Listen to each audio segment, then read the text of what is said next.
आदित्य ठाकरेंनी मी महाराष्ट्राचा पप्पू आहे असं प्रदर्शन हे करू नये.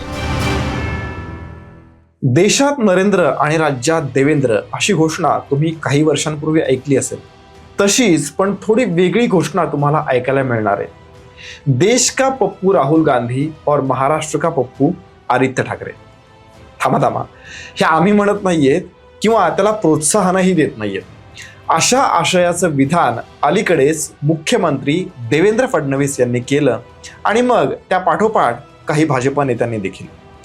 राहुल गांधी यांनी जे केलं त्याची कॉपी आदित्य ठाकरे यांनी केली. देशभरात राहुल गांधींना त्यांचे विरोधक पप्पू म्हणून हिणवतात. कारण काय तर त्यांचं वक्तृत्व.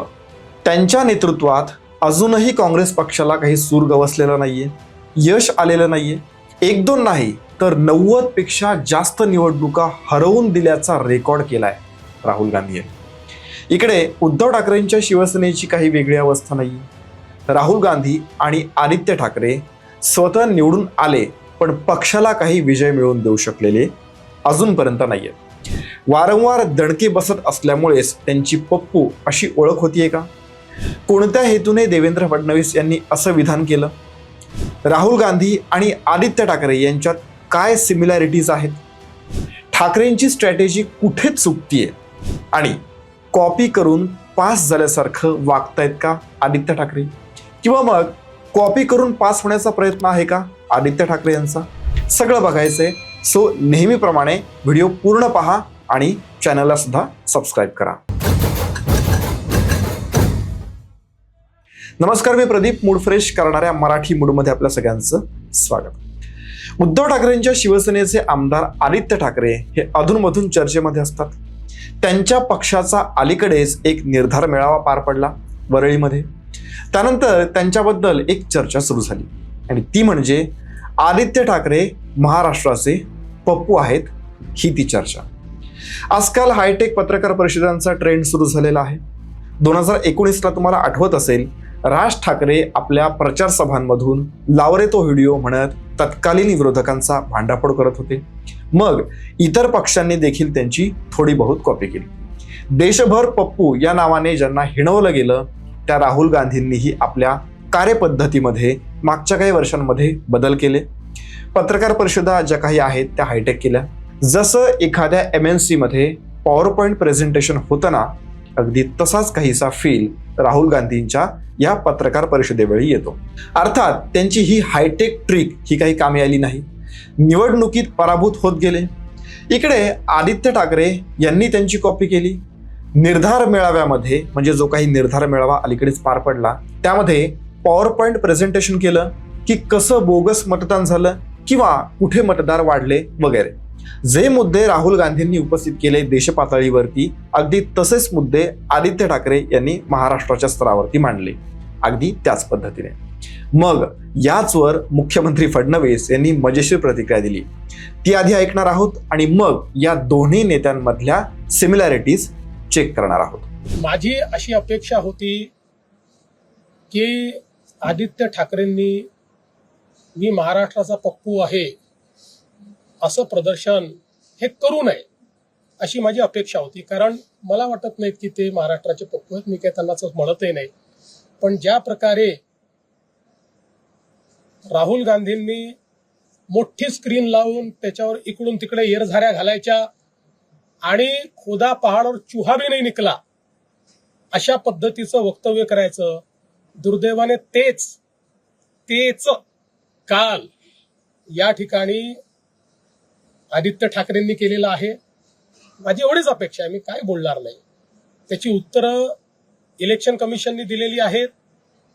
त्या संदर्भात इलेक्शन कमिशनने चॅलेंज देऊन ते कुठलाही त्या ठिकाणी योग्य पुरावा देऊ शकले नाहीत. त्याच्यामुळे माझी एवढीच अपेक्षा आहे की किमान तुम्ही राहुल गांधी बनू नका.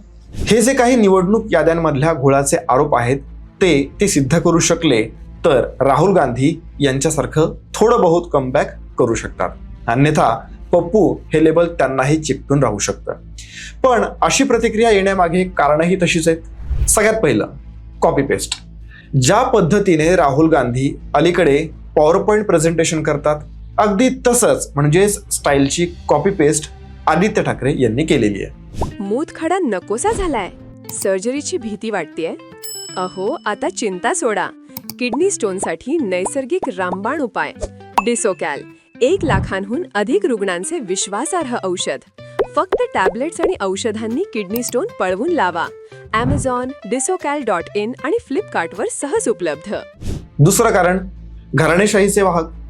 राहुल गांधी यांच्याप्रमाणेच शिवसेनेचे नेते आदित्य ठाकरे हे देखील घराणेशाहीमधून आलेले आहेत. सामान्य कार्यकर्ते आंदोलन करून लोकांसाठी केसेस अंगावर घेऊन हे पुढे येतात. इथे मात्र घराणेशाहीतून उदय झाल्यानं एकनाथ शिंदेच्या भाषेत जर का सांगायचं झालं तर चांदीचा चमचा घेऊन जन्माला आलेले आहेत आदित्य ठाकरे. सहज मिळालेले कोणताही संघर्ष नाहीये, हा एकूण त्यांच्या कार्यपद्धतीचा भाग आहे. तिसरा मुद्दा, तरुणांचा चेहरा. दोन्हीही नेते आपल्या तरुणपणी म्हणजेच तुलनेने लवकर राजकारणामध्ये आलेले. तरुणांशी ते अधिक चांगला संवाद साधतात.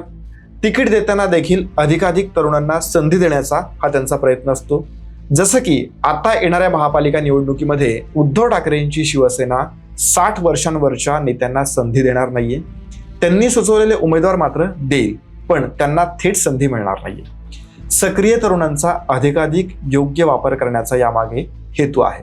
त्यानंतर चौथा मुद्दा, सोशल मीडियाचा प्रभावी वापर.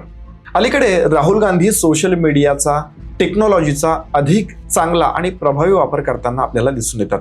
अगदी तसंच आदित्य ठाकरे देखील सोशल मीडियावरती सक्रिय राहून सत्ताधाऱ्यांवरती टीका करताना आपल्याला दिसून येतात. पाचवा मुद्दा आहे अपयशामध्ये साम्य.